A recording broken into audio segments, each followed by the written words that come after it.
பிரபல சண்டை கலைஞர்களான அன்பறிவு மாஸ்டர்ஸ் இயக்கத்தில் நடிக்க வருகிறாரு கமல். கடைசியாக அவரது நடிப்பில் தக் லைஃப் ரிலீஸ் ஆன நிலையில் விரைவில் KH-237 படத்திற்கான பணிகள் கவனம் செலுத்த இருக்காரு. இந்த படத்திற்கான திரைக்கதை உருவாகும் வேலைகள் துவங்கி கடந்த சில மாதங்களாக மும்முரமாக நடந்து வருது. மேலும் சூப்பர் ஸ்டார் ரஜினிகாந்தும் இந்த படத்தில் ஒரு முக்கியமான கேரக்டரில் நடிக்கிறாராம். அதை பற்றின ஒரு சின்ன அப்டேட் கிடச்சிருக்கு. வாங்க என்ன நம்ம வீடியோக்குள்ள போய் பார்ப்போம். அதாவது கமலோட அடுத்த பட வேலைகள் துவங்குவது தொடர்ந்து தள்ளி போய் கொண்டே இருக்கு. கடைசியாக அவரது நடிப்பில் தக் லைஃப் ரிலீஸ் ஆகியிருந்தது. இந்த படம் கலவையான விமர்சனங்களை பெற்றிருந்தது. இதனையடுத்து அவருடைய அடுத்த படத்திற்காக ரசிகர்கள் வெறித்தனமான காத்திருப்பில் இருக்காங்க. கமல் அடுத்ததாக அன்பறிவு மாஸ்டர்ஸ் இயக்கத்தில் நடிக்க இருக்காரு. இந்நிலையில் இந்த படம் குறித்து லேட்டஸ்ட் தகவல் ஒன்று வெளியாகியிருக்கு. கமல் 237 படப்பிடிப்பு அக்டோபர் மாதம் துவங்கப்படும் என கூறப்பட்ட நிலையில் இன்னும் இந்த படம் தொடர்பான அப்டேட் எதுவும் வெளியாகலை.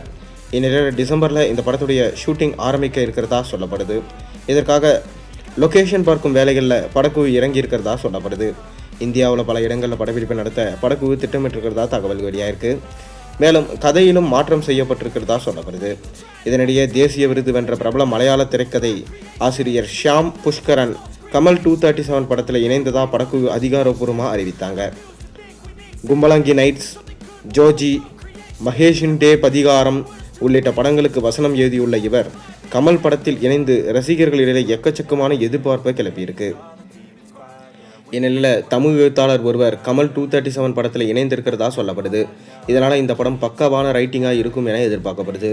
கமல் நடிப்பில் கடைசியாக கடந்த ஜூன் மாதம் வெளியான தக் லைஃப் ஏகப்பட்ட ட்ரோல்களை சந்தித்தது. மணிரத்னம் இயக்கத்தில் வெளியான இந்த படத்தில் சிம்பு, த்ரிஷா, ஜோஜி ஜார்ஜ், நாசர், கல்யாணி பிரியதர்ஷன், அசோக் செல்வன் உள்ளிட்ட பலரும் இணைந்து நடிச்சிருந்தாங்க.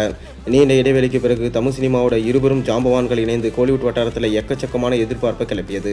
ஆனால் படத்தின் வீக்கான திரைக்கதை அமைப்பு கடுமையான விமர்சிக்கப்பட்டது. இதனால் பாக்ஸ் ஆஃபீஸில் பெரிதளவில் வசூல் குவிக்காமல் போய்விட்டது. இதனால் தனது அடுத்த படத்தை பார்த்து கவனமாக உருவாக்கி வரார் கமல். இதனாலே இந்த படத்தில் இன்னும் மிக பெரும் நட்சத்திர ஸ்டார் ஒருத்தர் இருந்தால் நல்லாயிருக்கும்னு சொல்லிட்டு கமல் சொன்னாராம். அதனால் ரஜினிகாந்தை இந்த படத்தில் நடிக்க வைக்க பிளான் பண்ணிட்டு இருக்காராம் கமல். இதனால தான் இந்த படத்துடைய வேலைகள் தொடர்ந்து தள்ளி போய்கொண்டே இருக்குது. மேலும் கமலும் ரஜினியும் சேர்ந்தே ஒரு படத்தில் நடிக்க போகிறாங்க. அதோட இயக்குனர் கூட நெல்சன் என சொல்லப்பட்டு வருது. அதன் தொடர்ச்சியாக தான் இந்த பிரம்மாண்ட படத்துலையும் ரஜினிகாந்த் அவர்கள் நம்ம கமல்ஹாசன் கூட சேர்ந்து நடிக்க போகிறாரு. நீங்கள் இதை எப்படி பார்க்குறீங்கன்றத மறக்காமல் கீழே கமெண்ட்டில்